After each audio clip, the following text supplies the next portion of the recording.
There's a video about the location of the drain and filler plugs for the manual gearbox and the transfer case on a 1997 Holden Rodeo, so Isuzu.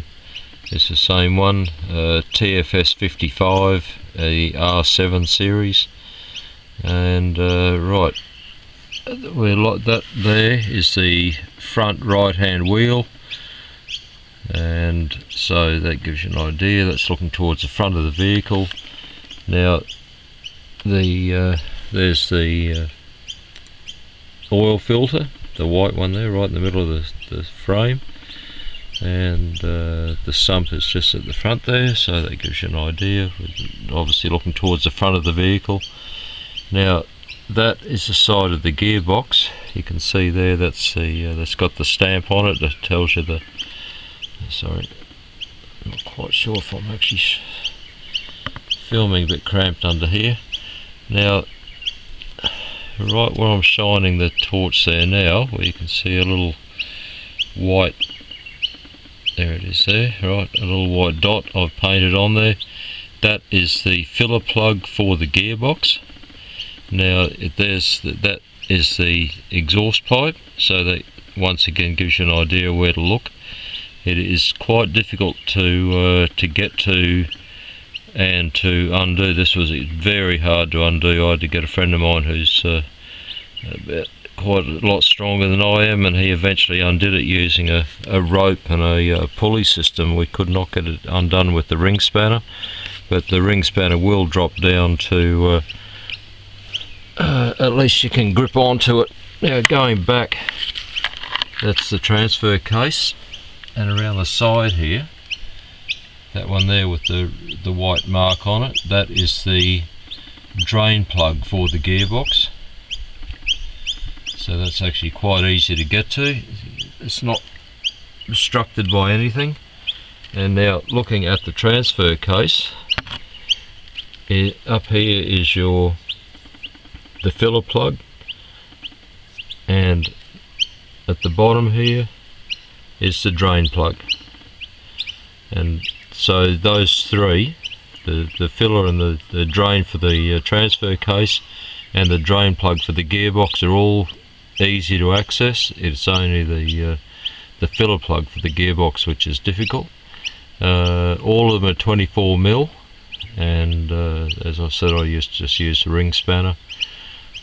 Right, I used 10W30 semi-synthetic oil.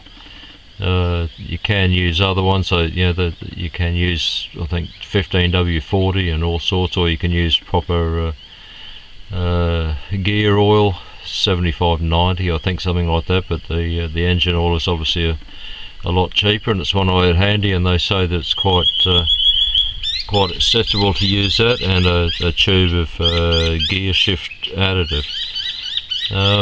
Just while we're at it, that little sensor there, if you have a problem with your speedo just not working and the car running quite rough, check that sensor. A friend of mine had that brake on. He'd been out driving through shrubbery on a farm, and something must have hit it and snapped it in half. It was about $50 from America on eBay, and I think if you buy it local in Australia, I'm pretty sure from memory it was about $350. So it's worth trying to find out the part number and getting it off eBay if you want to save yourself a bit of money. Now what I use to fill the gearbox, because it is so high up beside the this is the one of these plastic bags with the extension tube on it that I use to do the diff, and so I just cleaned it and filled it up. You just take the unplug that off the end, and unscrew it rather, and then I just found a funnel that actually clipped onto the little white part here, which is part of the bag. It clipped on, and I just filled it up very quickly, and you just use that.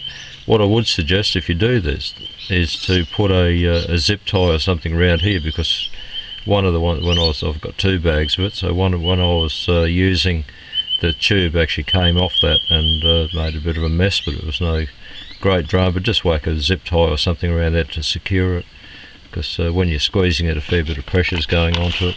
But it worked well, and it was a lot easier than using the big syringe system I've also got. And that's pretty much it. It's not the hardest job in the world. Is getting that nut off was by far the hardest part. And so there you go. That's the location of those 4 bolts. Thank you.